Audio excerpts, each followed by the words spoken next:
Welcome to Sethu Chitra kitchen. Homemade sambar பொடி எப்படி பண்ணுறது அப்படிங்கிறத இந்த வீடியோவில் ஸ்டெப் பை ஸ்டெப்பாக சொல்லியிருக்கேன். இதோடைய அளவுகள்லாம் கரெக்டாக, அந்த மெஷர்மெண்ட்லாம் கரெக்டாக நான் இந்த வீடியோவில் நான் கொடுத்துருக்கேன். அதனால் இந்த வீடியோவை ஸ்கிப் பண்ணாமல் பாருங்கள். நல்ல பெஸ்ட்டான ஒரு சாம்பார் பொடி எப்படி பண்ணுறது அப்படின்றத நம்ம இந்த வீடியோவில் போய் பார்க்கலாம். வாங்க வீடியோக்குள்ளே போகலாம். சாம்பார் பொடி நல்லா பெஸ்ட்டாக பண்ணுறதுக்கு தேவையான அளவுகள்லாம் பாருங்கள்.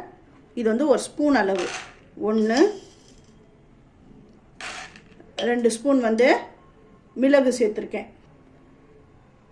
ஜீரகமும் 2 ஸ்பூன்.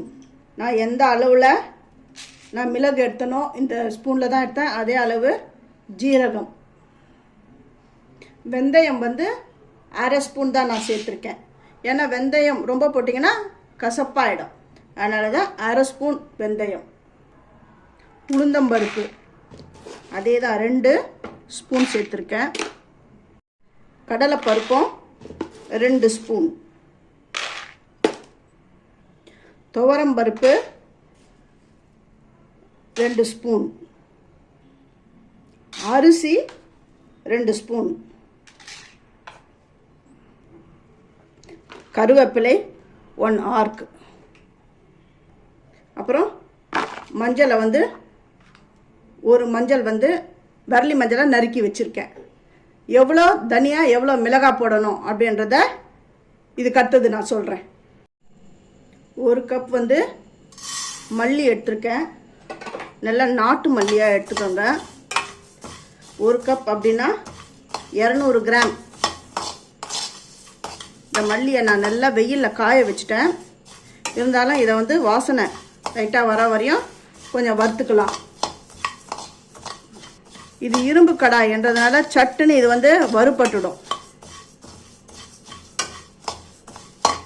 நல்லா வறுபட்டுடுது. இதையே நான் எடுத்து வச்சுடுறேன். இந்த தனியாவில் போட்டேன் வறுத்ததை. அடுத்தது சீரகம். ஜீரகம்லாம் சட்டுன்னு வறுபட்டுடும். அப்படி ஒரு பரட்டினாலுமே போதும், அது வறுபட்டுடும். இந்த பாருங்கள், வறுபட்டுடுது. இனிமேல் இருந்தால் பாருங்க பொரியிற சத்தம் கேட்குறது பாருங்கள். இப்போ இதையே நான் எடுத்துடுறேன்.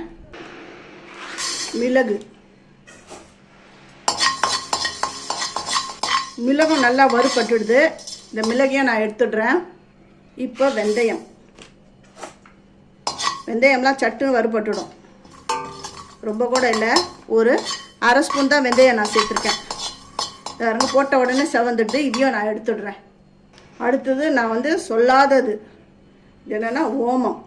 இந்த சாம்பார்லாம் அவ்வளோ ஒரு ஸ்மெல் வரும் பாருங்கள். இந்த கோவில் சாம்பார்லாம் அவ்வளோ சூப்பராக இருக்கும். அது என்ன காரணம்னா இந்த ஓமம் சேர்ப்பாங்க. பாருங்க பொரியுது. இதையும் நான் எடுத்துடுறேன். இப்போ வந்து அரிசி. ஓமம் வந்து நான் கொஞ்சமாக தான் சேர்த்தேன், ஏன்னா ரொம்ப வாசனை கொடுத்துரும். அது ஒரு 1/4 ஸ்பூன் தான் அந்த ஓமம் சேர்த்தேன். இந்த அரிசி லைட்டாக பொரிஞ்சு வரட்டும். அரிசி நல்லா பொரிஞ்சு வந்துடுது. இதை நான் எடுத்துடுறேன். அடுத்தது கருவேப்பிலை. இந்த கருவேப்பிலை ஏற்கனவே தண்ணி விட்டு நல்லா அலசிட்டு நல்லா உலர்த்தி தான் நான் எடுத்துன்னு வந்திருக்கேன். இந்த கருவேப்பிலை நல்லா கிறிஸ்பியாக வரணும். அப்படி கை வச்சு அப்படி நொறுங்கணும்.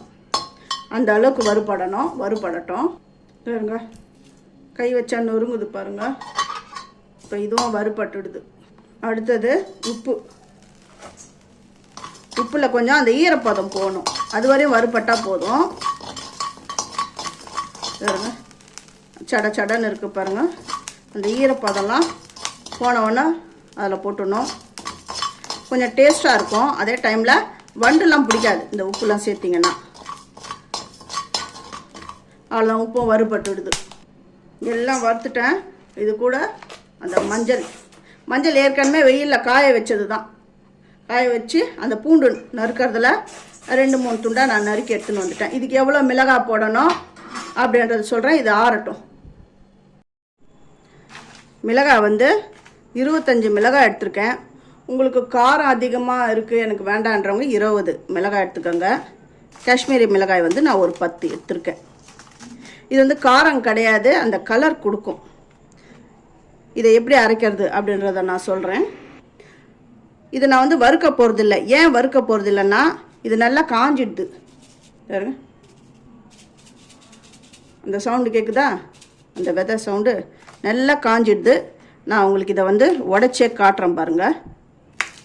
பாருங்கள், இந்த அளவுக்கு காஞ்சிடுது. அதனால் நான் வறுக்க போகிறதில்ல, அப்படியே போட்டு நான் இப்போ அரைக்க போகிறேன். ஃபஸ்ட்டு மிளகாயை போட்டு அரைக்கணும். இது வந்து ஆல்ரெடி நான் வந்து காஷ்மீரி மிளகாய் தூள் நான் போட்டு அரைச்சேன். அந்த மிக்ஸி ஜார் தான் அப்படியே எடுத்துன்னு வந்திருக்கிறேன். இப்போ இதில் ஃபஸ்ட்டு இந்த மிளகாயை நான் இதில் போட்டுடுறேன். எல்லா மிளகாயும் போட்டேன். இப்போ வந்து இந்த காஷ்மீரி மிளகாயும் நான் இதில் போட்டுடுறேன். நல்லா பெருசாக இருக்குது, இதை உடைச்சிட்றேன்.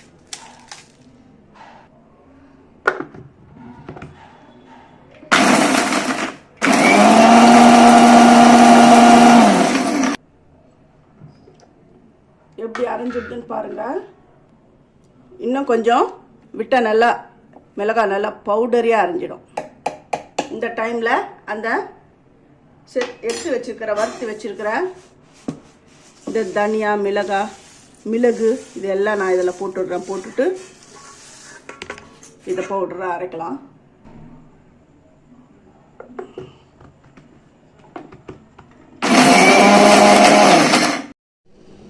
சாம்பார் பொடி ரெடி ஆகிடுது. இப்போ இது கூட பெருங்காயம், நீங்கள் கட்டி பெருங்காயம் வச்சுருந்தீங்கன்னா அதை வந்து எண்ணெயில் ஃப்ரை பண்ணிவிட்டு அப்படியே இந்த மிளகா தனியாலாம் அந்த தனியாலாம் சேர்க்குறாங்க இல்லையா, அந்த டைமில் அதை சேர்த்து பொடி பண்ணிக்கோங்க.